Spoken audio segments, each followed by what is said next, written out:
السلام علیکم درنو لیدونکو په دې هیله چې ټول به جوړ او روغ اوسئ د تحلیلي هندسې د سلسلې درسونو ته ښه راغلاست. موږ او تاسو په مخکې درس کې پنځم درس باندې کار وکړو د خط په معادلو باندې وغږېدو. نن راځو په دې خبرې کوو چې د خط معادله پیدا کیږي څنګه، یعنې موږ څنګه کولی شو د خط معادله پیدا کړو. که موږ او تاسو ته بعضې جزئیات راکول شوي وي او موږ ته وایي د خط معادله پیدا کړه، نو موږ یې څنګه پیدا کولی شو. د خط د معادلې د پیدا کولو لپاره موږ او تاسو درې حالتونه لرو، درې شکل لرو، درې ډوله کولی شي. موږ نه درې رقمه سوالونه کیدای شي او موږ او تاسو کولی شي درې رقمه ځوابونه ورته ورکړو. نو دې ویډیو کې راځو په لومړي حالت باندې خبرې کوو. نو موږ او تاسو لیکو د خط د معادلې پیدا کول. د خط د معادلې پیدا کول او لیکو لومړی حالت.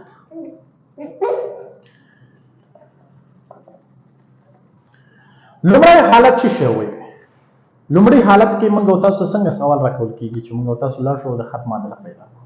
نو لومړی حالت ته راځو، لیکو که چیرې د خط د کرښې میل او یو ټکی معلوم وي. که چیرې موږ او تاسو ته په یو خط کې یا په یو سوال کې د خط میل راکړي او د خط یو ټکی راکړي، موږ او تاسو نو وغواړو چې د دې معادله پیدا کړو. نو دا د زموږ او تاسو لومړی حالت، یعنې دلته راځم، دلته یې درته تشریح کوم. ګوره متوجه اوسه، دا دستګاه ده، ایکس محور وای محور، دا خو ایکس زبر ده او دا هم چې ده وای زبر. دلته یو خط داسې تیر شوی، د دې خط میل موږ ته راکول شوی، یعنې تیتا زاویې موږ ته راکول شوی. تیتا چې درکول شي نو ته پوه شې چې تانجان د تیتا چې دغه میل دی، میل موږ ته راکول شو. ان میل موږ ته راکړی، ان د دې کرښې یو ټکی موږ ته راکړی. دې ټکی راکړی موږ ته ویلي چې ایکس یو او وای یو، هم یو ټکی راکړ او هم چې وکړه میل موږ ته راکړ. اوس موږ او تاسو نه غواړي چې د دې معادله پیدا کړو. نو کله چې هم میل معلوم وي او هم چې معلوم وي ټکی معلوم وي، که دلته موږ وغواړو د دې چې پیدا کړو، د دې معادله پیدا کړو، دا خو موږ وای منفي وای یو مساوي کېږي ام ضرب د ایکس منفي ایکس یو. دغه د خط معادله ده په هغه صورت کې چې د خط یا د کرښې میل او یو ټکی معلوم وي. دلته تاسو ګورئ چې ایکس یو وای یو دغه ټکی دیج نه وضع کېږي او دغه میل چې ده همدغه تانجان د تیتا ده، یعنې تاسو لیکلی شئ تانجان د تیتا. بیا موږ کولی شو چې د دې خط څه پیدا کړو؟ میل پیدا کړو. اوس ګورئ یو سوال، مثلا سوال موږ ته راکوي، موږ تاسو ته داسې وایي، وایي میل د یو خط ده، لومړی سوال، میل د یو خط د 3 او دا خط چې دا د 2 او 3 ټکي نه تېرېږي. نو تاسو واخلئ د دې خط چې راته پیدا کړئ، معادله راته پیدا کړئ. نو تاسو ساده په دې فورمول کې وضع کړئ، وای منفي وای یو په ځای څو لیکم 3 مساوي کېږي ام په ځای دا د ام 3 ضرب د ایکس منفي ایکس یو څو ده 2 ده.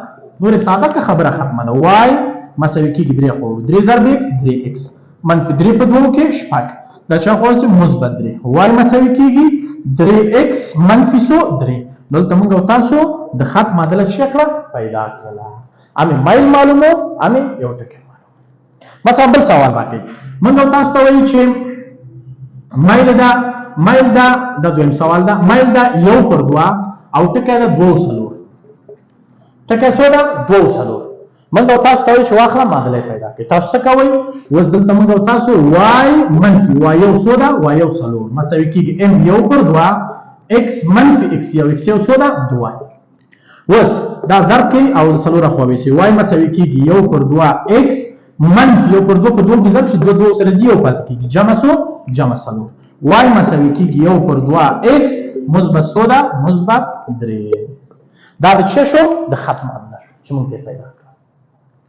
همداسې بل سوال راکړئ، دریم سوال مثلا داسې راکړئ، ګوره داسې راکړئ، وایي یو خط ده، یوه کرښه ده د 2 او 4 ټکي نه تېرېږي. یو کرښه د 2 او 4 ټکي نه تېرېږي او دغه ټکی چې 2 او 4 نه تېر شوی ده د y مساوي کېږي 3x منفي 2 سره څه ده؟ موازي ده. ګورئ متوجه وایي یو خط ده د 2 او 4 ټکي نه تېرېږي او د دغه کرښې سره موازي ده. نو په دې خو تاسو پوهېږئ 2 کرښې یو بل سره څه موازي کېدای شي. دا حالتونه بل درس کې وایي، سوال دلته راغی. 2 خطونه چې یو بل سره موازي معنا دا ورکوي چې د میلونه یو رقم دي. میل چې یو رقم شي خطونه یو بل سره څه کېږي موازي کېږي. نو دلته ټکي خو ما ته راکړی وی دې ټکي نه تېرېږي، میل نه ده راکړی، نو زه میل دې نه اخلم په دې چې هغه کوم خط چې د دې ټکي نه تېر شوی ده میل دې سره یو رقم ده ولې دې سره موازي ده. نو میل څو راځي؟ میل 3 راځي. نو اوس وایي چې وای منفي وای یو څلور ام 3 ده اکس منفي څو ده 2. اوس وای مساوي کېږي اخوا وایي څه 3x منفي شپږ جمع څلور، یعنی وای مساوي کېږي 3x منفي څو ده منفي 2. نو لومړي حالت کې موږ تاسو څه زده کړل؟ موږ د خط معادله پیدا کول زده کړل. سره کومه پیدا کوو؟